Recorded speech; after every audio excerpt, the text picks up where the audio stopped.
Hey guys, tonight we're diving into a story that's as vast as the ocean itself, where empires drew lines on maps like kids squabbling over a sandbox.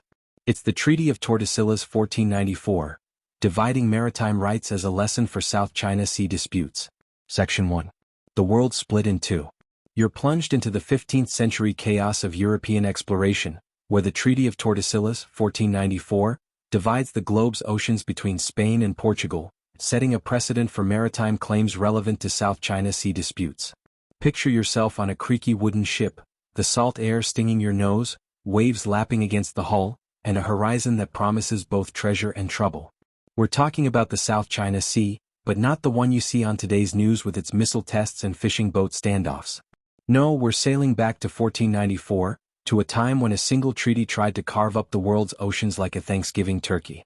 The Treaty of Tordesillas? Sounds like a mouthful, right? It was the ultimate power move, and trust me, if you were a sailor back then, navigating those newly owned waters without a GPS or a decent lawyer, you'd be toast. You probably wouldn't survive a day out there. So, before you get comfortable, take a moment to like the video and subscribe, but only if you genuinely enjoy what I do here.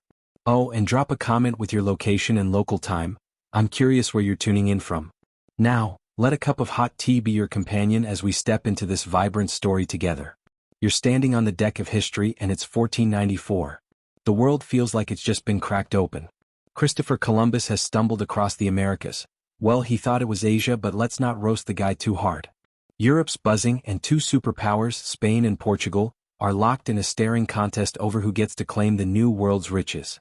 Imagine the vibe: dusty royal courts, quill pens scratching parchment, and kings pacing in velvet robes, arguing over lands they've never seen. These guys weren't just playing for gold or spices. They wanted bragging rights over entire oceans. Enter the Treaty of Tordesillas, a deal brokered by the Pope himself. Yeah, the Pope, because apparently he had the final say on who got which waves. Picture you're one of the diplomats in the room, sweating in your itchy doublet, trying to keep up with the Spanish and Portuguese envoys throwing shade in Latin. They're drawing a line, a literal line, 370 leagues west of the Cape Verde Islands. Everything west is Spain's, everything east Portugal's. Sounds simple, right? Except, nobody had Google Maps, and leagues were about as precise as measuring with your cousin's pretty long shoelace. Now let's pause for a second. You're probably thinking, a line in the ocean? What's next? Divvying up the clouds. That's the kind of audacity we're dealing with. The treaty was like two CEOs splitting a market before anyone even surveyed it. And here's a wild fact: nobody bothered to ask the people actually living in these new lands what they thought. Shocker, right? The indigenous folks in the Americas or the spice traders in Asia didn't get an invite to this global carve-up. It's like throwing a party and forgetting to tell the guests they're the main course.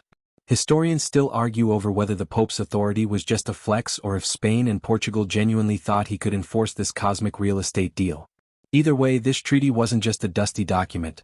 It was a blueprint for centuries of squabbles, including the ones heating up the South China Sea today.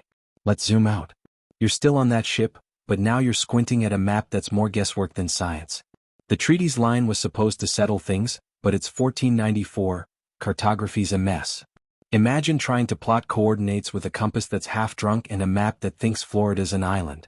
Spain got the Americas, minus a chunk of Brazil, and Portugal snagged Africa's coast and the route to India. But here's the kicker: this line didn't just divvy up land, it claimed the seas. Maritime rights were the real prize. Whoever controlled the waves controlled the trade: spices, silk, gold, you name it. Sound familiar? Fast forward to now, and the South China Sea's a modern version of this drama, with nations bickering over invisible lines for oil, fish, and shipping lanes. Back then, if you sailed into the wrong zone, you might end up with a cannonball through your hull. Today it's more about Coast Guard standoffs and UN complaints, but the stakes? Just as high. Let's get sensory for a moment. You're in Tordesillas, Spain, where this treaty was signed. The air's thick with ink and wax from freshly sealed documents. You hear the clink of goblets as envoys toast their victory, but there's tension. Everyone knows this deal's shaky. Portugal's smirking because they got the Indian Ocean route, but Spain's already dreaming of Pacific treasures. And you, poor sailor, you're stuck wondering if your next voyage will land you in a Portuguese prison or a Spanish one. Here's a bizarre tidbit. Some sailors believed crossing the Tordesillas line could curse their ship. Superstition ran wild. Think sailors tossing salt overboard or praying to St. Elmo to avoid storms. Kinda like how today's fishermen in the South China Sea might dodge rival patrol boats, hoping not to spark an international incident. Now let's sprinkle in some modern flavor. Imagine if your boss decided to split the office coffee machine's territory with a rival company. You'd laugh, right? That's how absurd this treaty looks through our lens. But back then it was deadly serious. The Treaty of Tordesillas wasn't just a line on a map, it was a mindset. It said, we can own the sea, a concept that's still kicking in places like the South China Sea, where nations draw their own lines and hope everyone else plays along. Historians still debate how much the treaty actually shaped exploration versus just fueling ego trips. Did it really stop wars, or did it just give them fancier excuses? One thing's clear. You, stuck on that ship, are about to sail into a world where lines on paper mean power, peril, and a whole lot of problems. Section 2. Power plays on paper. You witness the diplomatic maneuvering and papal influence behind the treaty's creation, revealing how abstract lines on a map sparked global rivalries echoed in modern South China Sea tensions. You're still on that creaky ship, the horizon stretching endlessly before you, but let's pull you back to the smoky rooms of 1494, where the real action's happening. No cannons or storms here, just quills, parchment, and egos sharper than a cutlass.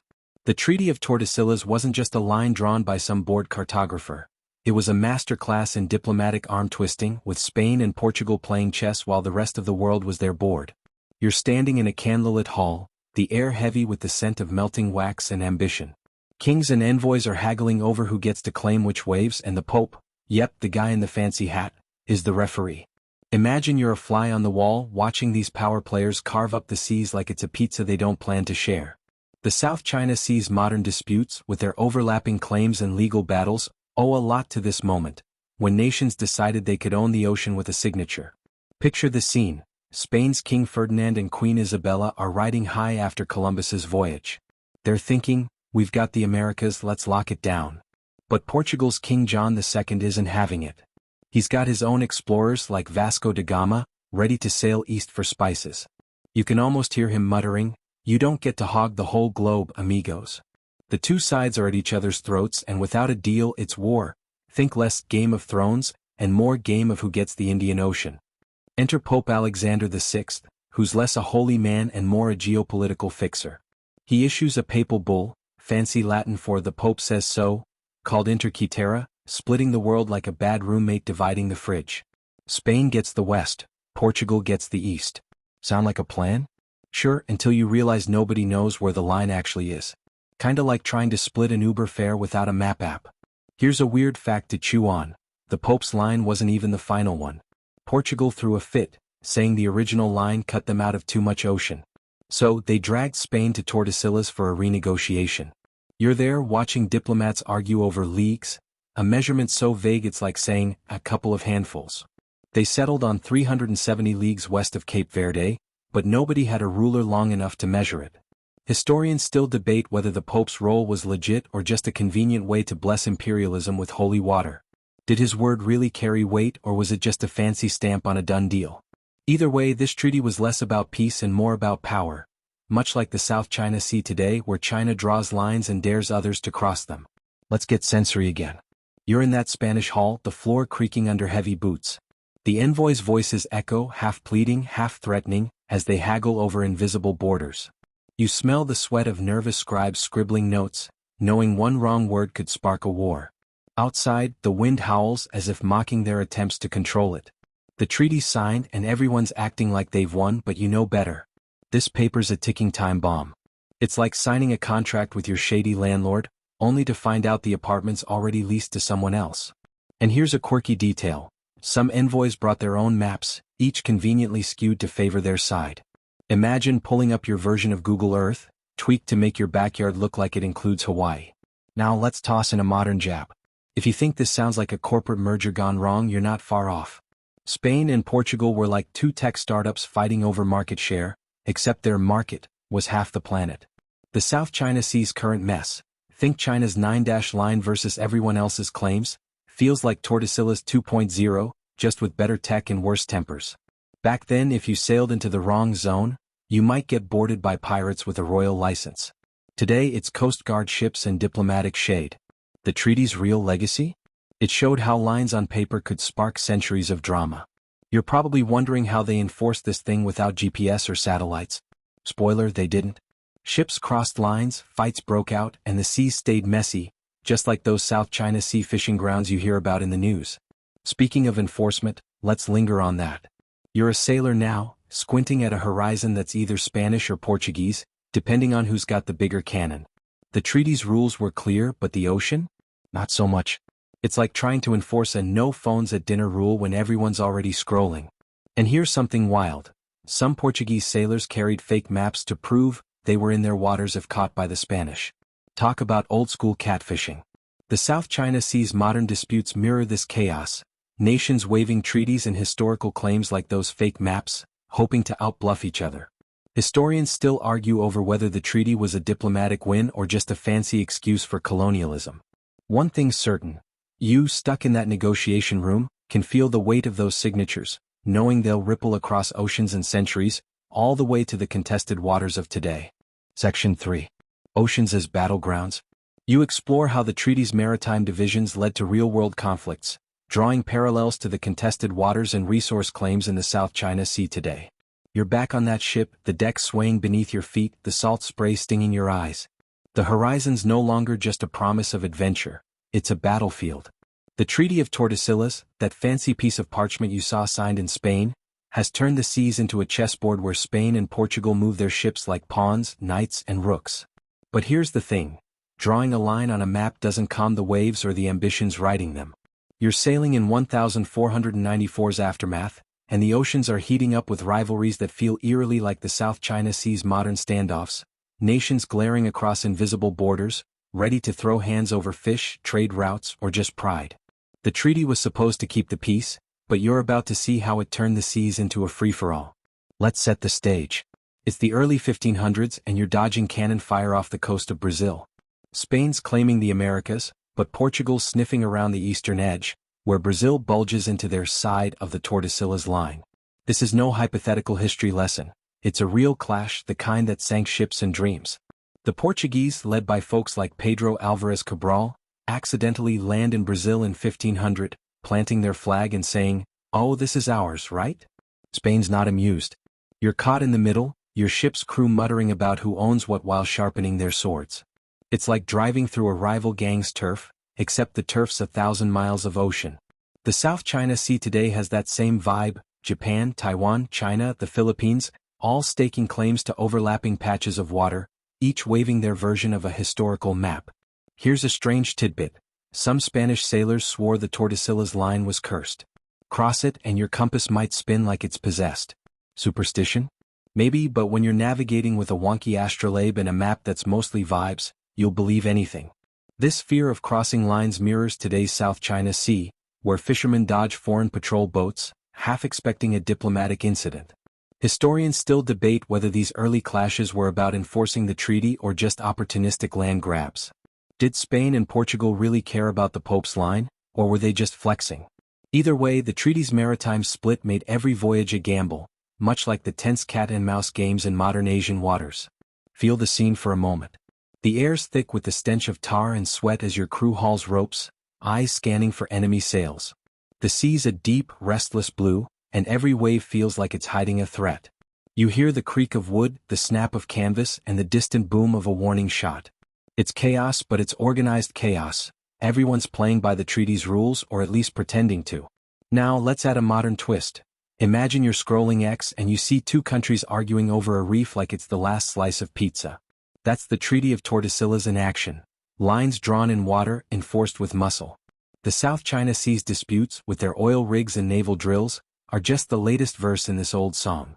Let's talk about a big moment, the Battle of Dio in 1509. Portugal's flexing its naval muscle against a coalition of Indian and Arab forces in the Indian Ocean, their side of the Tordesillas line. You're there, clinging to the rigging as Portuguese caravels unleash hell, securing their spice trade monopoly. This wasn't just a battle, it was a statement. Portugal owned these waters because a piece of paper said so. Sound familiar? Fast forward to now, and nations in the South China Sea are pulling similar stunts, building artificial islands or parking warships to say, "This is mine."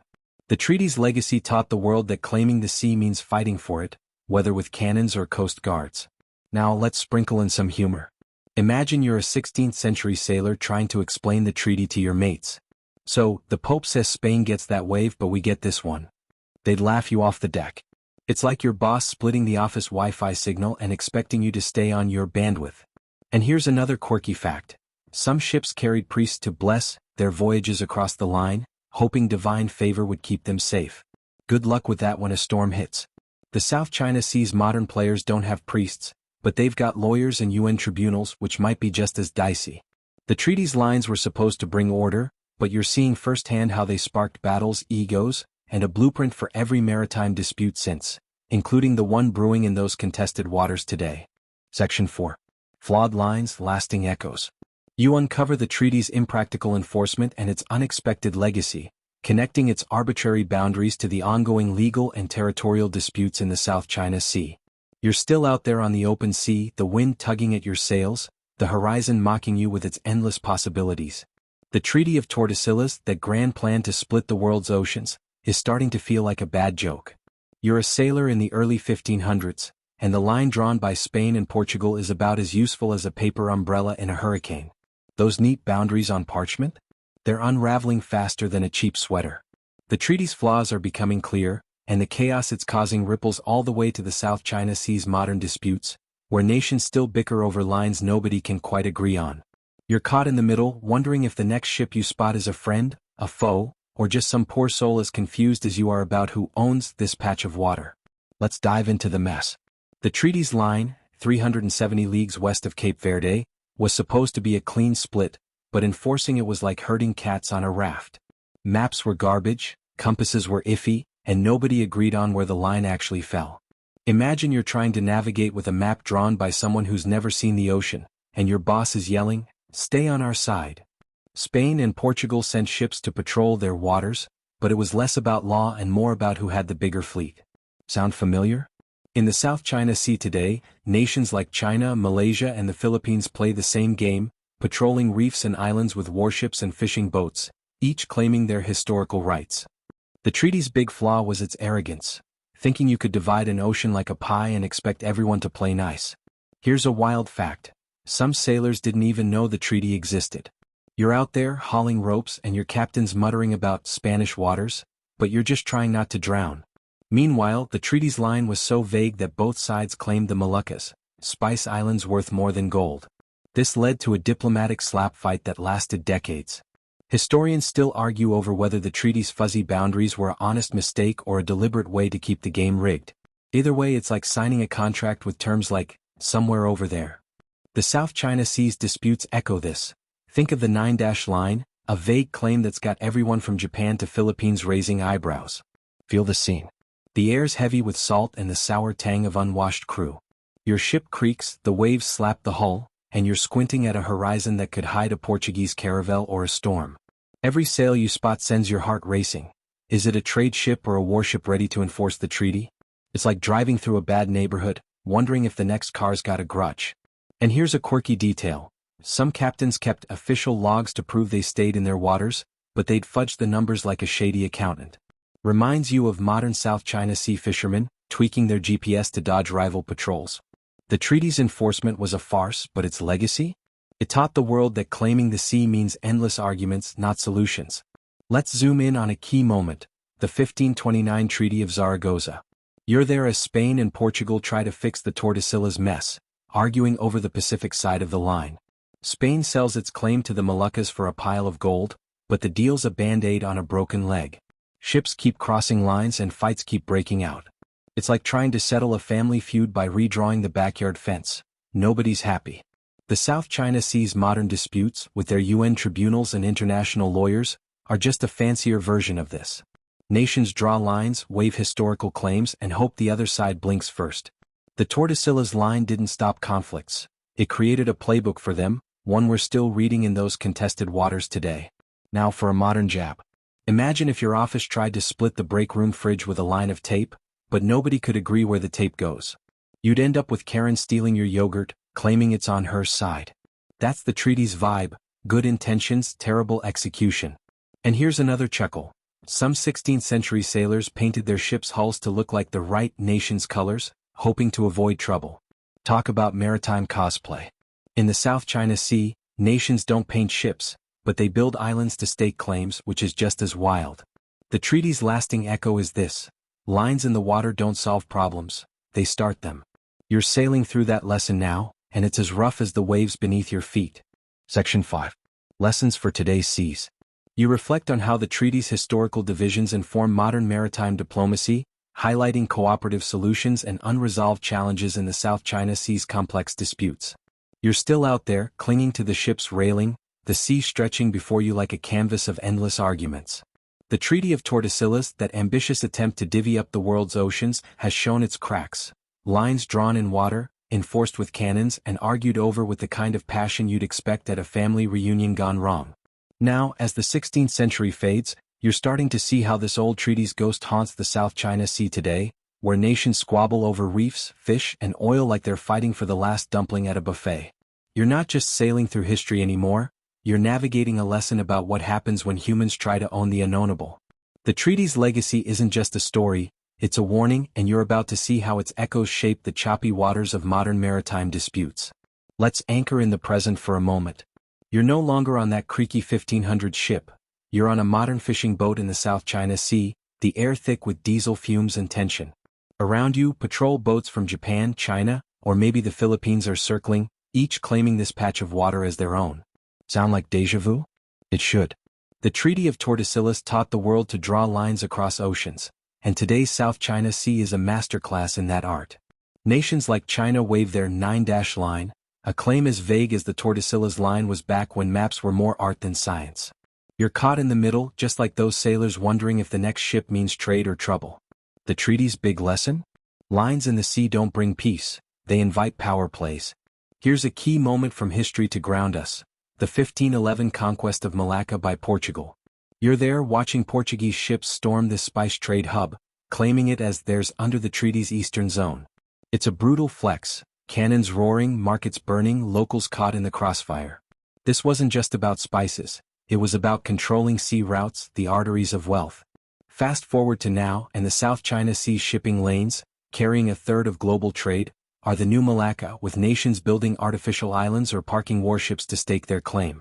The treaty showed that controlling the sea means controlling the game, and today's players are reading from the same playbook, just with drones instead of galleons.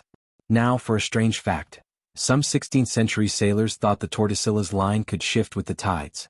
Crazy, right? They'd argue over whether a storm pushed them into enemy waters, like blaming the weather for a parking ticket. In the South China Sea, modern disputes have their own weird quirks. Think of nations claiming tiny rocks as islands to justify massive maritime zones. Historians still debate whether the Tordesillas Treaty was a diplomatic failure or a necessary evil that delayed all-out war. Did it stabilize exploration or just give empires an excuse to flex? Either way, you're seeing its DNA in today's disputes, where legal battles at the UN echo those old papal bulls, just with fancier jargon. Let's get sensory. You're on that fishing boat, the deck slick with spray, the sun beating down like it's got a personal grudge. You hear the thrum of engines, the crackle of radios warning about nearby patrols. Every ripple feels like a challenge. Who's got the right to these waters? It's like being stuck in a group chat where everyone's arguing over who owns the Wi-Fi. And here's a modern jab. Imagine trying to explain the 9-dash line to your friends. So, China says they own this bit of ocean because history? They'd laugh just like you'd chuckle at the Pope splitting the Atlantic. But the stakes are real: oil, fish, trade routes. And the treaty's legacy is that these fights never end, they just get new props.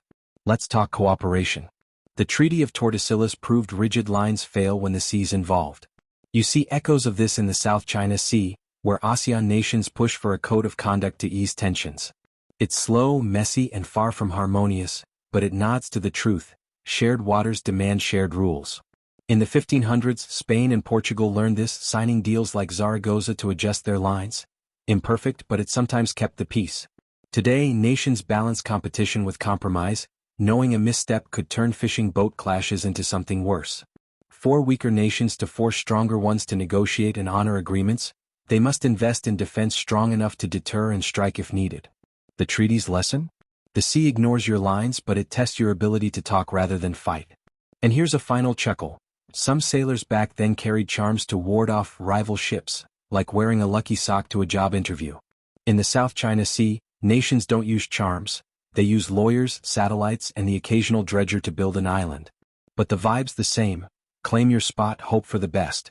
As you sail through this story, you're seeing how the Treaty of Tordesillas didn't just divide the world, it showed how hard it is to share it. The South China Sea's disputes are proof that we're still learning, still drawing lines, and still hoping they'll stick. You're stepping off the boat now, the waves fading into a gentle lapping against the shore. The story of the Treaty of Tordesillas, with its bold lines and bolder fights, feels like a distant echo, but it's alive in every headline about the South China Sea. You've sailed through centuries, from papal decrees to modern tribunals, and seen how the sea resists ownership, yet invites endless dreams of control. The treaty's legacy isn't just in dusty archives. It's in the way nations still wrestle over invisible borders, chasing wealth and power on waters that refuse to be tamed. Take a deep breath, let the salt air linger, and think about this. Maybe the real lesson isn't about drawing lines but about finding ways to share the waves. Thanks for joining me on this journey. Grab another cup of tea and maybe drop a comment about what you think the sea's teaching us today.